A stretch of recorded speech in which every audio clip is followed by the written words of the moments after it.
Pete Arredondo, to be the chief of police of the Uvalde School District's 5-person police force, held a public meeting tonight in Uvalde at the high school, the day after the Texas House of Representatives released a report that blamed Chief Arredondo, along with hundreds of other police officers, for waiting too long to enter a classroom to stop a mass murderer at Robb Elementary School. Why the hell does he still have a job with y'all?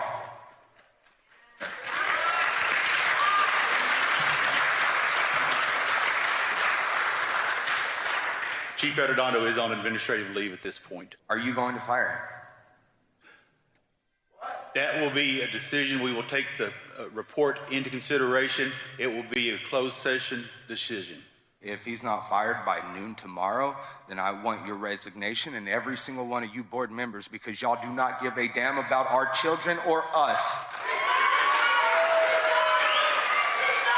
Stand with us or against us, because we ain't going nowhere. The school board that hired Pete Arredondo has been strangely protective of him and his job, since he did not have the common decency to resign the day after the mass murder. Jasmine Kazara's 9-year-old sister, Jackie, was murdered in her classroom at Robb Elementary. Jasmine is a high school senior in Uvalde who joined us on this program last week. Tonight, Jasmine challenged the school board for the long list of security failures in the Uvalde school system that are described in the Texas House of Representatives report. How am I supposed to come back here? I'm going to be a senior. How am I supposed to come back to this school? What are you guys going to do to make sure I don't have to watch my friends die? What are you going to do to make sure I don't have to wait 77 minutes bleeding out on my classroom floor just like my little sister did? I know there's nothing you can do to bring my sister back, but maybe, just maybe, if you do something to change this, you can prevent the next family from losing their child. Thank you. Thank you. Thank you, Ms. Costas. Tina Taylor and her daughter, Maylee Taylor, a student at Robb Elementary, said this. My daughter has something to say. This was the last dress that all my friends saw me on. Most of those kids were my friends. And that's not good. And I don't want to go to your guys' school if they don't have protection. And she's encouraging for her friends not to go to school too.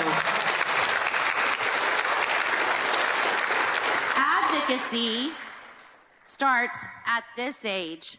Leadership is standing up here and showing our children that that is not leadership. That is poor leadership.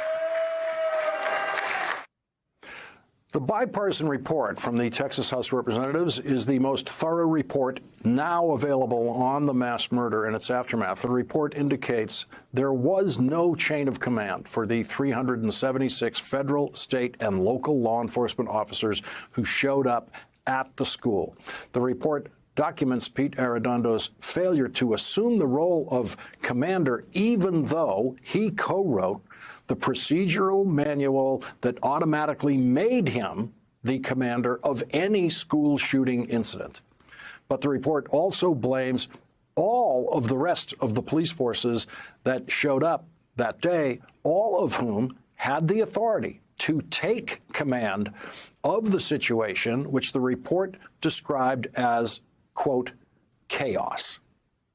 The report says the entirety of law enforcement and its training, preparation, and response shares systemic responsibility for many missed opportunities on that tragic day. The entirety of law enforcement. Pete Arredondo testified to the investigation that he did not know that there were any students or teachers alive or dead inside the classroom with the shooter. But police body cam video released by the city of Uvalde yesterday shows a 911 dispatcher telling an officer at the school that a child has been calling 911 from inside the classroom. A child on the line. Hey, what was that? It's going to be room 12. I will need you to be in a room full of victims. Full of victims. Child called 911. So the room is full of victims. What? The room is full of victims. Child 911. Child 911. A child's 911 call from a room full of victims. And because of the police-created chaos at the school, there is no evidence that that child's call for help was relayed to the police officers, including Pete Arredondo, who were closest to the classrooms in the school. The officers who had to make the decision when to go into the classroom to try to kill the mass murderer. The House report even faults the group of police officers who finally did go through that classroom door, faults them for waiting too long to do it. Police slowly assembled 4 shields that they could use for protection when entering the classroom, but the first 3 shields that arrived at the school were not capable of going up against an AR-15. The final shield delivered inside the school was provided by U.S. Marshals, and it was the only one that was rifle-rated, a rifle-rated shield that could take on an AR-15. 30 minutes after that shield arrived, Border Patrol officers used that shield to go in and kill the mass murderer. And when they did that, none of those officers were injured in any way. The first thing that officers on the scene heard about the murder weapon, according to police body cam video, was, quote, "It's an AR." And none of the police officers in that school were willing to go up against an AR-15, even the officers who had assault rifles themselves. The AR-15 left 376 law enforcement officials in terror and chaos for 77 minutes. They were afraid of being killed by that weapon, and that is why they all violated their active shooter response training, according to the Texas House report. The AR-15 stopped them all in their tracks, and they did not dare go into that classroom until they had a rifle-rated shield to protect themselves from an AR-15. The report has a long list of factors that contributed in some way to 19 murdered children and 2 murdered teachers and a gravely wounded teacher who survived. The list of factors includes not keeping all doors locked at all times in the school because, among other reasons, substitute teachers did not have keys to the locked doors. The report neglects to mention that before AR-15s became easy to purchase over the counter in this country, no one worried about locked doors in American classrooms. The factors that led to the mass murder included people who knew the mass murderer and ignored the signs about him that were so obvious that his online friends and some of his former school classmates, their nickname for him was School Shooter. In a section about the murderer, the report says the shooting took place in his former 4th grade classroom. By 2021, at age 17, the attacker had only completed the 9th grade. He was quoted by a girlfriend as saying, quote, that he wouldn't live past 18 either because he would commit suicide or simply because he wouldn't live long. Online, he shared, quote, gruesome videos and images of suicides, beheadings, accidents, and the like. The attacker became focused on achieving notoriety. The attacker had no real expenses and hoarded money, telling acquaintances that he was saving for something big and that they would all see him in the news one day. The attacker developed a fascination with school shootings, of which he made no secret. Even those he personally knew in his local chat group began calling him the school shooter. None of his online behavior was ever reported to law enforcement.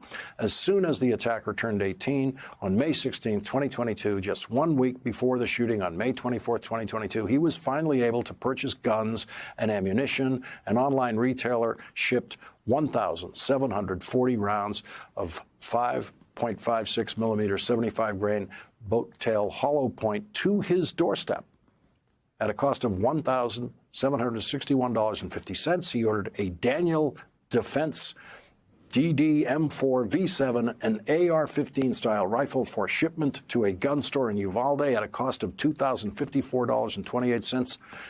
And on May 17, 2022, he bought a Smith & Wesson M&P 15, also an AR-15 style rifle, at the same store in Uvalde at a cost of $1,081.42. His uncle drove him to the gun store to pick up his murder weapons. And of course, the owner of the gun store described the attacker as an average customer with no red flags or suspicious conditions, but patrons of the store who saw him told a different story in FBI interviews, saying after the tragedy that the attacker was very nervous looking and that he appeared odd and looked like one of those school shooters. Another described his all-black clothing as simply giving off bad vibes. So, someone who patrons of a gun store think looks like a school shooter has no problem from that gun dealer in Texas buying mass murder weapons. Tucked in the middle of a long list of factors that contributed to the mass murder, everything from faulty door locks to faulty police work, there is the single factor, the one factor without which everyone at that school would be alive today. This is not a contributing factor. This is the reason for the mass murder. The report makes clear that even if the door that the murderer used to enter the school was locked, he probably still would have been able to find his way into that school. If you change any one of those security factors at the school, the mass murder might still have happened. If you improve the police response to the mass murder, some of the victims might be alive today because some of the children died on the way to the hospital 80 minutes later than when they should have been going to the hospital. But some of those children were murdered instantly, and nothing in the police response would have changed that. The one factor in the report that was the decisive factor in this mass murder is on page 73 of the 77-page report. It says there was no legal impediment to the attacker buying 2 AR-15 style rifles, 60 magazines, and over 2,000 rounds of ammunition when he turned 18. The Republican governor of Texas and the Republican legislature have made sure that that mass murderer was able to buy those weapons. They've made sure that Texas mass murderers are the best equipped mass murderers in the world. And the last president from Texas, George W. Bush, willfully made sure that the assault weapons ban legislated by Senator Joe Biden expired after 10 years. After 10 years, when shootings like this were reduced by that assault weapons ban, the Republican President George W. Bush and Republicans in Congress decided it's time to make sure that American mass murderers remain the best equipped mass murderers in the world. They did that. Government, Republican government, allowed that mass murderer in Uvalde to plan his purchase of weapons of war to use for mass murder in his former 4th grade classroom. A mass murderer with an AR-15 walked into a shopping mall in Indiana yesterday and killed 3 people before he was killed by an unarmed 22-year-old man who happened to be in the mall at the time and was lawfully carrying his own gun. That is the very rare good guy with a gun story that the National Rifle Association and Republican politicians want us to believe is the actual solution to mass murder. Many of those people, many of those politicians are calling that story a success story for the good guy with a gun theory of defense. They don't seem to notice that they are accepting within their success story the idea of 3 people at a shopping mall being murdered by an AR-15 before the good guy with a gun does his thing. And I'm very glad that the good guy with the gun was luckily positioned to do that. But that was just a matter of luck.